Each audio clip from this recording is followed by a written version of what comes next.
Françaises, Français, mes chers compatriotes, l'incendie de Notre-Dame de Paris a profondément atteint dans leur esprit, dans leur cœur, les Parisiens, les Français et le monde entier. Cette nuit, nous sommes entrés dans cette cathédrale qui est celle de tout un peuple et de son histoire millénaire. Le feu venait d'être vaincu, à peine. Les pompiers avaient arrêté l'incendie en prenant les risques les plus extrêmes. Et ils étaient là, autour de nous, avec leur chef, explorant les toitures dévastées. Ils avaient 20 ou 25 ans et venaient de tous les endroits de France, de tous les milieux. Mais ce que nous avons vu cette nuit, ensemble à Paris, c'est cette capacité de nous mobiliser, nous unir pour vaincre. Au cours de notre histoire, nous avons bâti des villes, des ports, des églises. Beaucoup ont brûlé ou ont été détruites par les guerres, les révolutions, les fautes des hommes.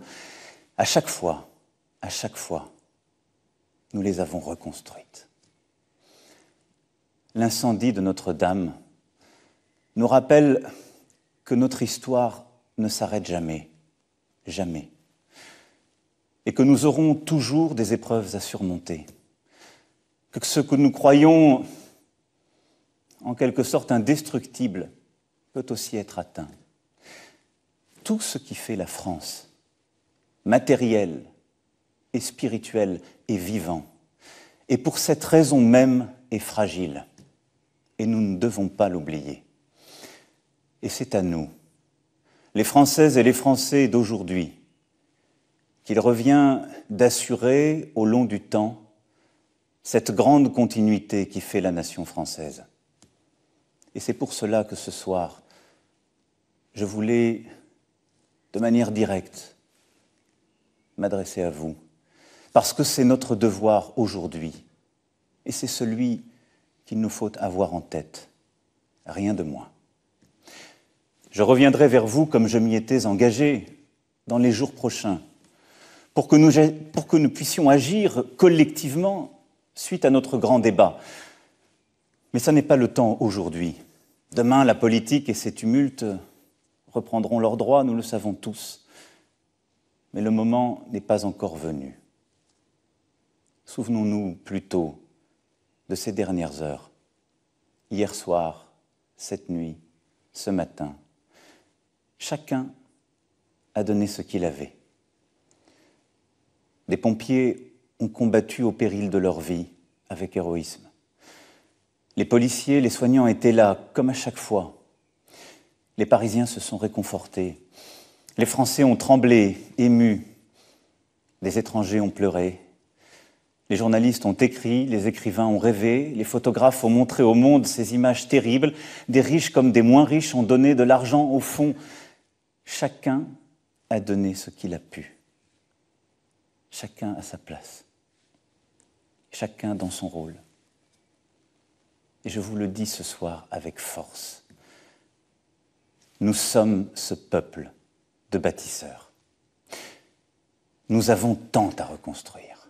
Alors oui, nous rebâtirons la cathédrale Notre-Dame plus belle encore. Et je veux que cela soit achevé d'ici 5 années. Nous le pouvons. Et là aussi, nous mobiliserons. Après le temps de l'épreuve, viendra celui de la réflexion, puis celui de l'action. Mais ne les mélangeons pas. Ne nous laissons pas prendre au piège de la hâte. J'entends, comme vous, je sais toutes les pressions. Je sais en quelque sorte l'espèce de fausse impatience qui voudrait qu'il faut réagir à chaque instant, pouvoir dire les annonces qui étaient prévues à telle date, comme si être à la tête d'un pays n'était qu'administrer des choses et pas être conscient de notre histoire, du temps, des femmes et des hommes. Je crois très profondément qu'il nous revient de changer cette catastrophe en occasion de devenir tous ensemble, en ayant profondément réfléchi à ce que nous avons été et à ce que nous avons à être, devenir meilleurs que nous ne le sommes.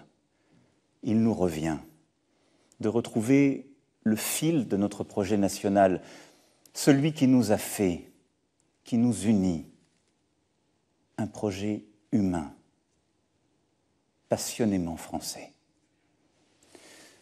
Françaises, Français, et vous tous, étrangers qui aimez la France et qui aimez Paris, je veux vous dire ce soir que je partage votre douleur, mais je partage aussi votre espérance.